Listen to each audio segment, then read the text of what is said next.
કૃષ્ણ મિત્રો, હું છું અસ્મિતાબેન મંગલપરા. મારા રસોડામાં તમારું સ્વાગત કરું છું. આજે આપણે બનાવશું ઘઉંના લોટના શક્કરપારા. તો ચાલો બનાવીએ. આપણે ઘઉંના લોટના શક્કરપારા બનાવવા માટે મેં એક વાટકો ઘઉંનો લોટ લીધો છે, અડધો વાટકો આપણે રવો લીધો છે અને ખાંડ, પાણી અને આપણે મોણ દેવા માટે તેલ લીધું છે. હવે આપણે લોટ બાંધી લેશું. પહેલા આપણે ખાંડની ચાસણી બનાવી લેશું. આપણે એક અડધો વાટકો ખાંડ લીધી છે, એ આપણે તપેલીમાં લઈ લેશું. થોડુંક જ પાણી નાખવાનું છે અને આપણે આની કાંઈ ચાસણી નથી બનાવવાની, ખાલી આપણે ખાંડ ઓગળી જાય, એક રસ થઈ જાય ત્યાં સુધી જ આપણે બનાવવાનું છે પાણી. આપણે ગેસ ઉપર ગરમ કરી લેશું. આપણે ગરમ થવા મૂકી દીધું છે. એ આપણી ખાંડ ઓગળી જાય ત્યાં સુધી આપણે ગરમ કરી લેશું. આને આપણે એ કોઈ તારની ચાસણી નથી બનાવવાની. આપણે ખાંડની ચાસણી બની ગઈ છે, એક રસ થઈ ગયું છે પાણી. હવે આપણે થોડીક વાર માટે ઠરવા મૂકી દઈશું, પછી લોટ બાંધશું. હવે આપણે લોટ ચાળી લેશું. આપણે એક વાટકો ઘઉંનો લોટ લીધો છે, એ આપણે થોડો થોડો કરીને ચાળી લેશું.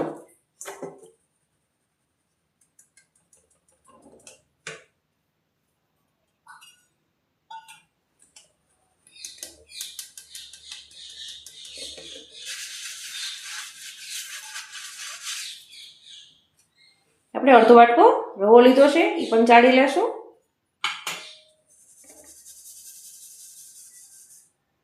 બધું મિક્સ કરી લેશું.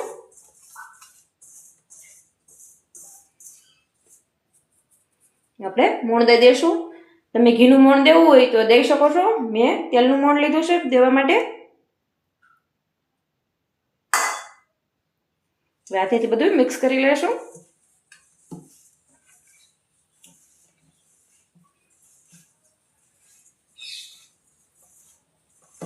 આવી રીતે આપણે હાથેથી બધું સરસ રીતે મિક્સ કરી લેશું.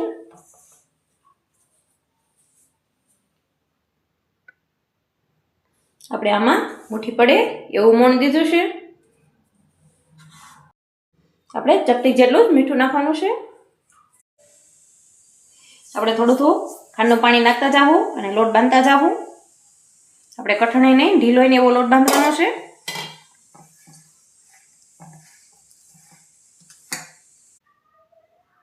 આપણે લોટ બાંધીને તૈયાર કરી લીધું છે. કઠાણી નહીં, ઢીલો એની આપણે લોટ બાંધ્યો છે.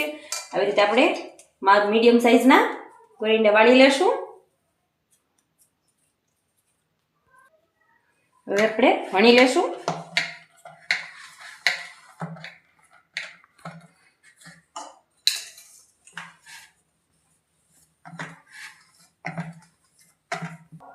આવી રીતે આપણે વણતા જાવું અને આપણી કિનારી ફાટતી જાય છે. આપણે બહુ મોણ નાખ્યું છે એટલે આવી રીતે આપણે કિનારી પેક કરતા જાવું અને વણતા જાવું.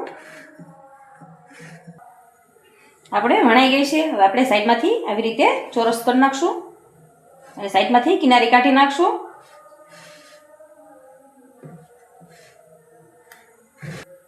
આપણે મીડિયમ સાઈઝના પીસ કરી લેશું આવી રીતે.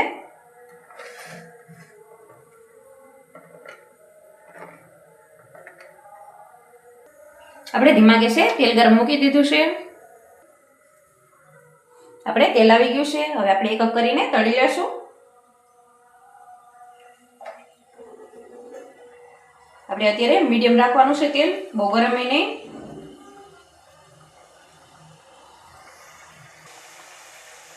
આપણે ધીમા ગેસે ફેરવી લેશું.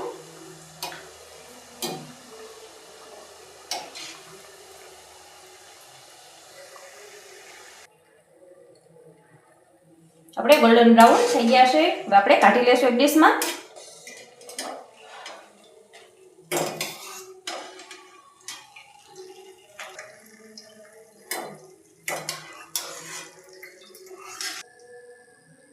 આપણે તળાઈ ગયા છે. હવે આપણે ડીશમાં લઈ લેશું. એવી જ રીતે આપણે બીજું પણ વણી લીધું છે અને આવી રીતે આપણે મીડિયમ સાઈઝના પીસ કરીને તળી લેશું. એવી જ રીતે આપણે બધા તળી લેશું શક્કરપારાને.